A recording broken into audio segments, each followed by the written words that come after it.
किसान समाज जो है इन दिनों लगातार संघर्ष कर रहा है अपने हक और अधिकार को लेकर। तो वही परवीन ताती ने जो कि रिव्यू पिटीशन दायर किया सुप्रीम कोर्ट में 3 अक्टूबर को, और उसके बाद जो है 27 अक्टूबर को जो है एक बैठक भी बुलाई गई है पटना के IMA हॉल में। लेकिन इन सब के बीच अखिल भारतीय पान महासभा के राष्ट्रीय अध्यक्ष इंजीनियर IP गुप्ता ने बड़ा बयान दिया है और कहा है कि अगर सुप्रीम कोर्ट में रिव्यू पिटीशन को एक्सेप्ट कर लिया जाता है, स्वीकार कर लिया जाता है, तो इसका पूरा खर्च हम देंगे।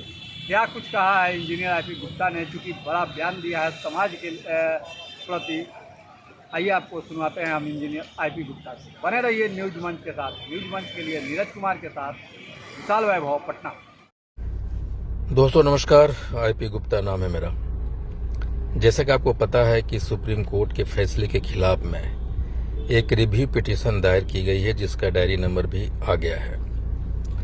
अब हमें और आपको ये समझना है कि रिव्यू पिटीशन क्या होता है और क्यों डाली जाती है। बेसिकली सुप्रीम कोर्ट जब कोई फैसला देता है और प्रभावित पार्टी को लगता है कि इस फैसले में कुछ महत्वपूर्ण बिंदुओं को छोड़ दिया गया है, तो उसके खिलाफ में प्रभावित पार्टी एक रिव्यू पिटीशन दायर कर सकता है।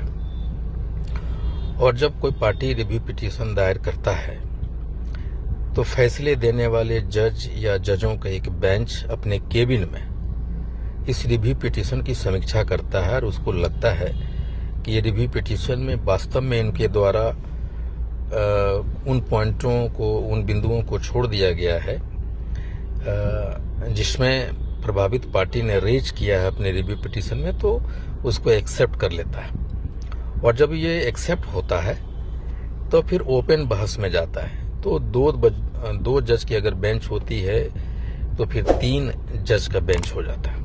और फिर उसमें जो प्रभावित पार्टी है या जो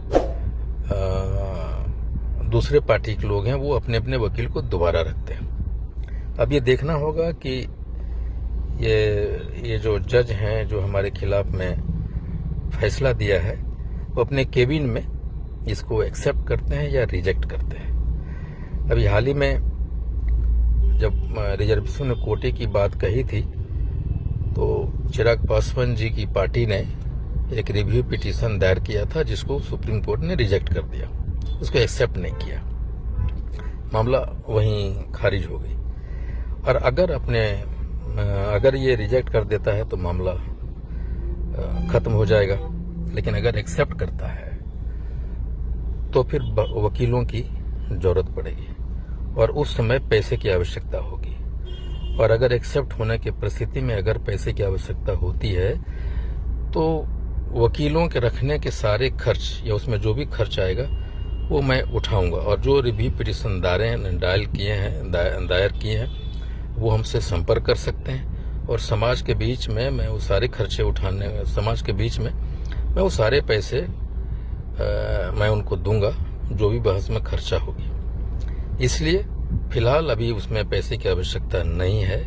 जब एक्सेप्ट कर लेगा और ये ओपन बहस के लिए दोबारा आएगा तो उसमें वकीलों में लगने वाले खर्चे मैं स्वयं दूंगा और मुझसे ले सकते हैं। आप चाहें जो पिटिशनर हैं जो दायर किए हैं समाज के 10 प्रमुख आदमी के साथ आ सकते हैं मेरे यहाँ और वो सारे खर्चे वहन करने के लिए मैं तैयार हूँ। फिलहाल अगर इस पे कोई चंदे की बात होती है और कोई मांगता है तो उसकी फिलहाल आवश्यकता नहीं है। मैं सारा खर्च वहन करने के लिए तैयार हूँ और किसी भी समय किसी को भी देने के लिए तैयार हूँ।